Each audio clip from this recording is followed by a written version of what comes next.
If you're an apartment owner who's thinking about selling, here are the top mistakes you should avoid before listing.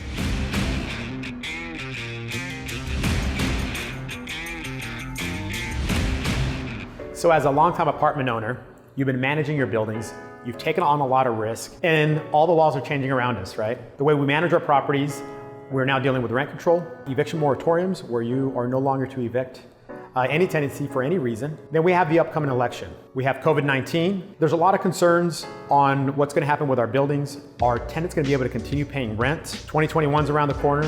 What's gonna happen to the economy? Our value is gonna drop. Some of our advisors, our CPAs are telling us to sell everything and move out of state. I know these things are going on in your mind because I have this conversation every single day. Hi, I'm Juan Huizar, president of Sage Real Estate, your fourplex market leader in the city of Long Beach and the highest rated multifamily broker in the city. Today, we're gonna talk about the top mistakes to avoid when you are preparing to list your property. You might be wondering, Juan, I already know this, or why does this matter? When you avoid these mistakes, we're gonna make sure that you get the offers that you want, the price that you want, at the terms that you want. Let's dive into this. Number one, placing tenants on a lease right before sale. I know what you're thinking. Hey, we're gonna sell the property. No buyer wants to buy a building where everyone's month to month. Wrong.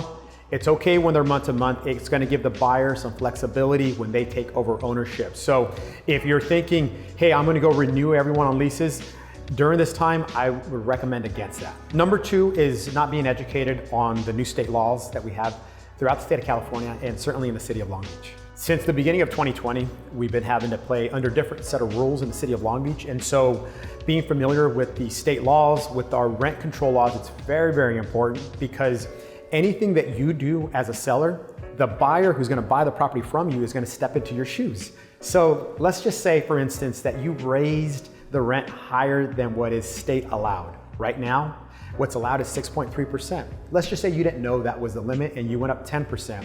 The buyer is gonna come into it and they might have a dilemma. Also, if you raise the rent, maybe by 3%, the buyer is gonna have to know when you last raised that rent so that they know what they're allowed to do since it's always based on a 12-month period.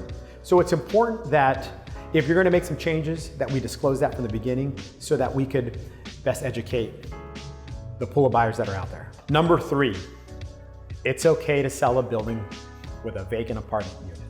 A year ago, I wouldn't have said that. It would have been a no-no, right? I know that as an owner, we worry that if we have a vacant unit that we give the perception to the buyer that maybe this building, there's something wrong with it, tenants don't want it. That's not the case. Because of rent control, vacant units give the buyer, the pool of buyers, more flexibility. They're able to upgrade the units and bring the rents up to market if they are already not there. Number four, during the sales process, having sloppy leases that aren't signed, not having leases at all creates a tremendous issue for both you and for me and for the buyer. So when someone's buying a building, it's important that we have the proper paperwork in place, the agreement between the tenant and the landlord that's been executed. If you lost it, let's create a new one. If you've raised the rents but didn't put it in writing, let's go ahead and put those in writing. Dates, terms, all of that is important. It's going to be vetted by the buyer and allows us to have a smoother transaction. On a recent fourplex sale, the property was being self-managed by mom. Mom fell a little ill, and so the kids took over to sell the property. And out of the 4 units, 3 of the leases were missing.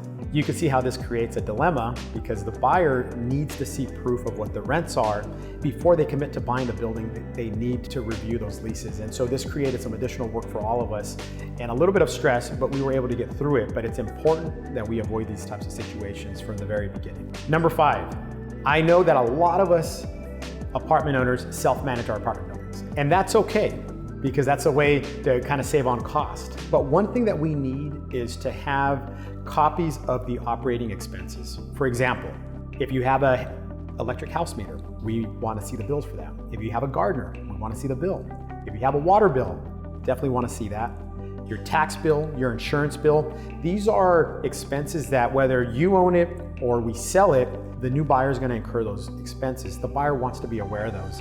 And also it makes our life easier as well as real estate brokers because we use those expenses to help determine the rate of return for the buyer. So it's important that we are up to date on all the expenses and that we have copies to provide to the buyer because they're going to ask for them. Number 6, in the city of Long Beach, we have a parking impacted area. So what's this mean? The city of Long Beach, on every apartment sale or even single family home sale, they want to go out and make sure that the garage is being used for parking.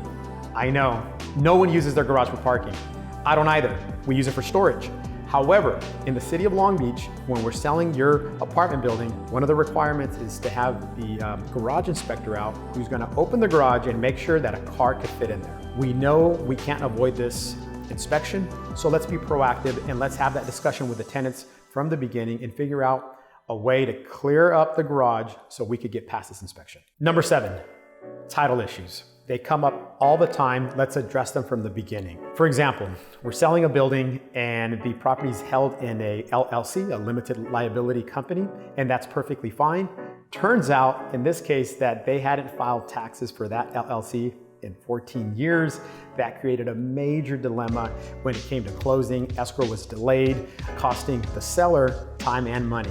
And so let's find out from day one, before we list the property, what type of title is it held in? Is it vested properly? And let's do the research so that we avoid these dilemmas. Number 8, in the state of California, there's certain requirements that every apartment owner must meet. All of the units must have heating. So if the heating doesn't work, we're gonna have an issue.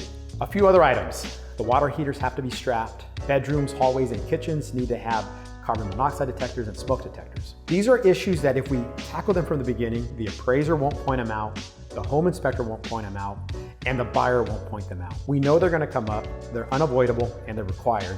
So let's do everything we can to make sure that we get a good walkthrough of each unit, make sure that the heating works, make sure that they're safe for the tenants, and it will allow for the sale to be a lot smoother. Number 9, failing to improve the curb appeal and the aesthetics of the building. Yes, we're selling an investment property, but guess what? Buyers do care about curb appeal. I know. We always think that, hey, I'm selling this building, let's just put it on the market because that's what other brokers are recommending. They're kind of rushing to go to market and they don't worry about painting or cleaning up the landscape of the building and making certain updates that we know would help. And so my recommendation is let's take a look at the property and what improvements can you do that isn't too costly that will help with the marketing and the overall appeal of the property to the market. We found that some of our competitors out there, they always try to rush to put the property on the market. They're rushing to get that listing signed. In our case, we want to make sure that we advise you, that we give you the tips, the changes that you should make to the property so that we get you maximum dollar. And number 10, not understanding the pool of buyers that are out there. One pool, investors. They're going to look at the cap rates. They're going to look at the gross rent multiplier. They're going to compare that property to everything else that's on the market and come up with a price. 2, someone who's actually going to occupy the building. Let's not forget about them because there's a lot of what I call owner users. Someone who's going to buy the building, live in the front house or in the rear house, and they plan to utilize the income from the other units to purchase a property. Before you list, let's figure out what we could do to increase that pool of buyers before we list the property. Number 11, and this is more of a misconception. Oftentimes, a lot of our clients are fearful that if the tenants find out that the property is going to be sold, that they're either going to move out or they're going to stop paying rent. And so please don't let the tenants find out.